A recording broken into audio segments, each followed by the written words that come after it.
Hi guys, I'm Shmee, hello and welcome back to the channel where you join me to take a first look at the Audi Urbansphere concept. It is a vision of future urban transport, their third sphere model following the skysphere and the grandsphere, but the Urbansphere, well, you might have been expecting something a little bit smaller, is a direct response to feedback from clients and customers wanting a car for urban experiences that offers space, that offers technology, that offers luxury, that offers an ability to be productive on the move.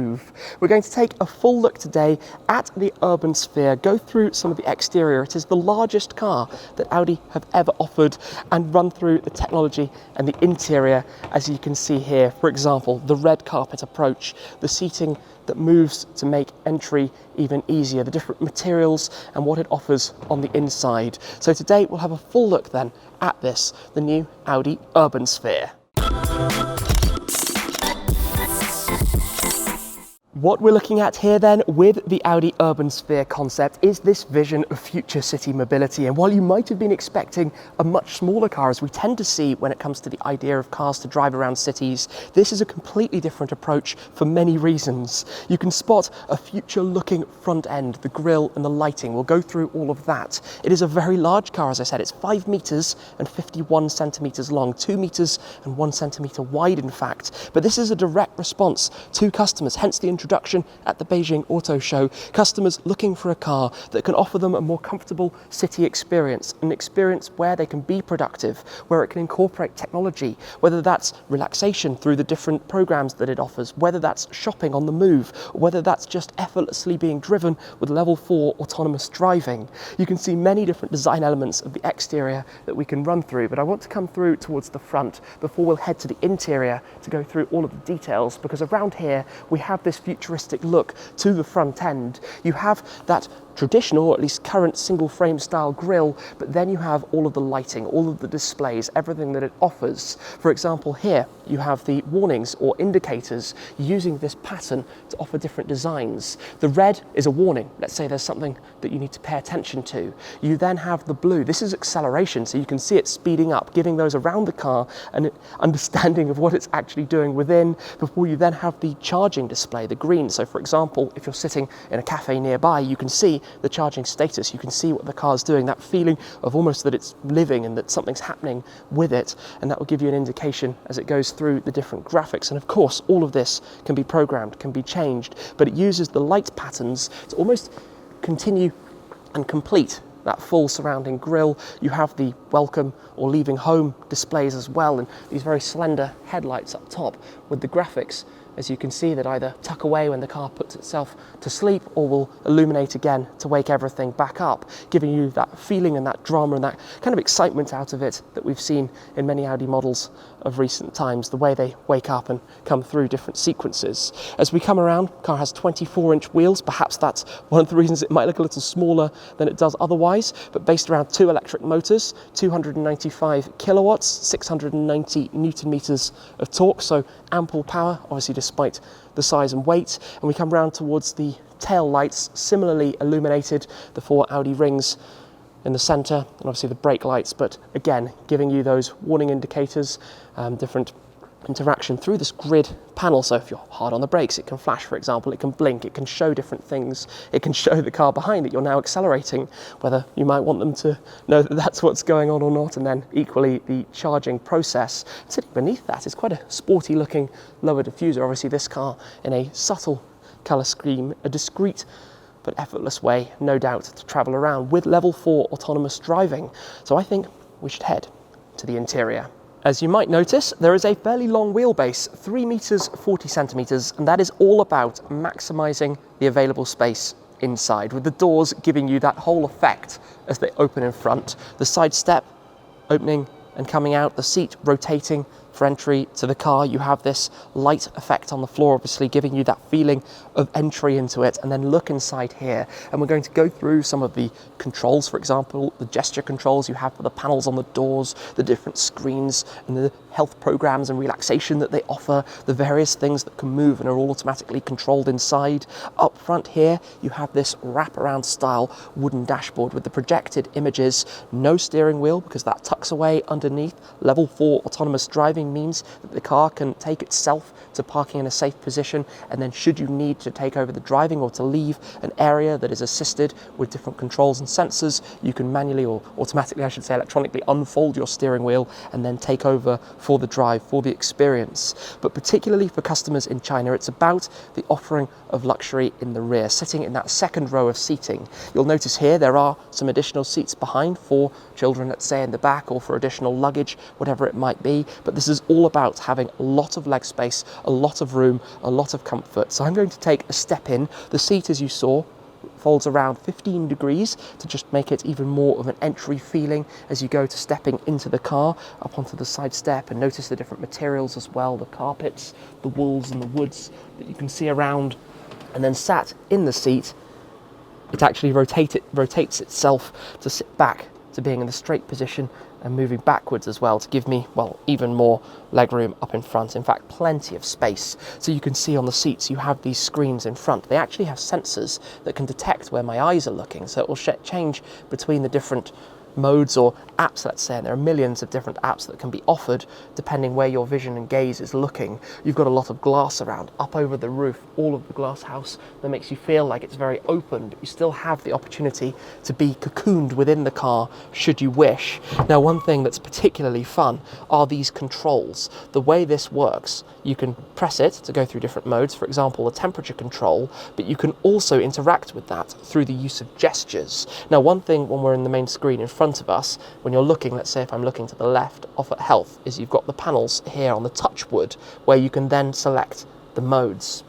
In the center of the car, you have this panel that actually lifts up should you wish to have, let's say, a cup of water while you're on the move, more stored away just underneath, but just like that. And in fact, these are actually magnetically held in place down underneath, but really quite a nice integration, and that can tuck back down.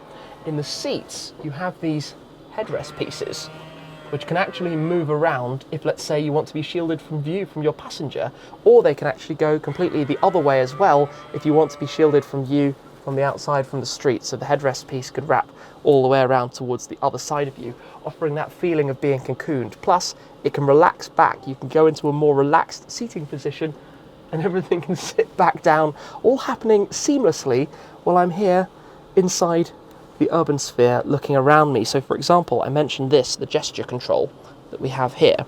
The way that works is actually by detecting your hand here, and it changes, for example, the temperature just by rotating your hand, which is really quite fun, and then you can press it and it will go through the different modes as well. Now if we're looking in front of us, if I look at health, let's say, that's where if I press on the door panel, it will be checking my stress level. I'm obviously holding my camera here. It's probably going to tell me I'm very stressed at the moment. Oh, I'm low. Perfect. And it will be able to offer also relaxation programming modes and different things to allow you to meditate in the rear, sitting back here, surrounded, as I said, by this very, very comfortable open environment, because that's what it's all about. The light effect that you can see through the wood, no leather used inside here, all the different materials, the walls, for example, and these seats with lots of different comfort elements to them as well. All really about being at one with the car, about enjoying the experience and sitting in the back. You don't need to be up front. It's level 4. A level 3 car would require you to take over the steering should the car request. A level 4 autonomous car will be able to park it up, and if you need to step into the front, you would then take over that responsibility. But being sat inside here, you realise that, well, you're in an area that kind of feels like a first-class plane seat, to be completely honest. It gives you that sense of being transported, and if you're sitting in a traffic jam, you can get on with your work. The connectivity that it will offer, your Wi-Fi in the car, your 5G networks, of course, the ability to be able to use the time productively when on the move, as opposed to having to be at the wheel of the car, and certainly as opposed to being in something much smaller, which wouldn't offer the level of comfort that you would expect from, let's say, a premium vehicle. Hence why we have something of this nature, of this scale, and being 1.78 meters tall, in fact, gives it obviously so much headroom and space inside as well.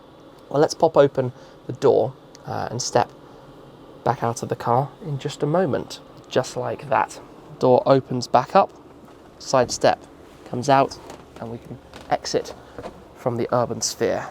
To show you a little more closely, by the way, the controls here. Of course, you've got your volume touch slider, you've got the buttons for locking and opening the doors, and then you have this toggle, which, as I said, you can either press to go through the different modes, or you can rotate it, which changed as it was detecting the gestures, but all obviously very nice details and fit and finish, and the elements all looking to the future. Plus, note the umbrella here. We're going to touch on that in a moment as well. And also, as we've seen on the e-tron and a number of different models, depending on the markets, the idea of having cameras as opposed to mirrors, and obviously the different sensors, the different detectors, the LiDAR, the controls that are all about the car knowing what's around it, the different automatic assistance systems. And it seems like not that long ago we were only at the introduction of parking assistance or the reversing assistance, but now obviously at the level of level 4, meaning that the car can take complete control of everything like that. The wheel design is actually a link back to a concept that Audi had back from the 1990s,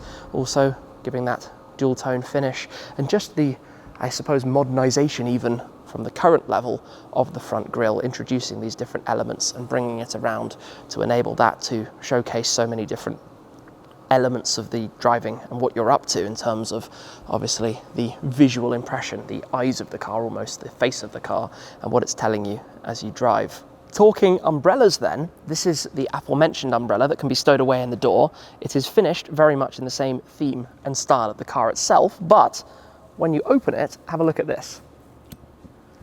It's illuminated.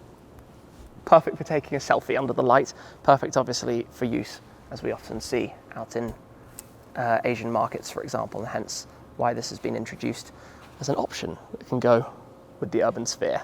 A few words also about the architecture. The EV side of the car, the 800-volt system is incorporated, and like the grandsphere, we have a 120 kilowatt-hour battery, which means with the WLTP cycle that the Urbansphere can do a range of 750 kilometers, 466 miles, and you can actually charge it from 5% to 80% in just 25 minutes, and even in only 10 minutes of rapid charging at up to 270 kilowatts, you can actually get a range of 300 kilometers, 186 miles. So you can see that is plenty for the nature of the car initially, but I think the idea goes beyond just using the Urbansphere in urban areas. When you have this level of comfort, when you have this level of high technology inside it, you obviously have a vehicle that will be very pleasant for the longer drives, even if the driver is choosing to hop up front as opposed to be chauffeur driven autonomously inside the Urbansphere. So this is really looking towards the future. As I said, it is the result of speaking to clients who were really requesting space, requesting to have this level of chill out zone on the road, really having something that offers that, which you don't see so much in the direction of city cars. Obviously electric, the direction of the future, and in this case the direction that Audi are choosing to showcase with the Urbansphere concept. So that's been a first look. There's plenty more to it. Certain elements I'm sure we're going to see in the very near future, perhaps even a car of this nature, a different category, a different segment, but evolving onwards towards the future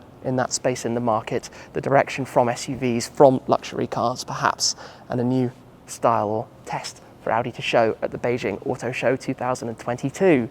That's it for now though. Thank you very much for watching. I hope you've enjoyed the video and the first look at the Urbansphere, and I'll see you again very soon. Cheers.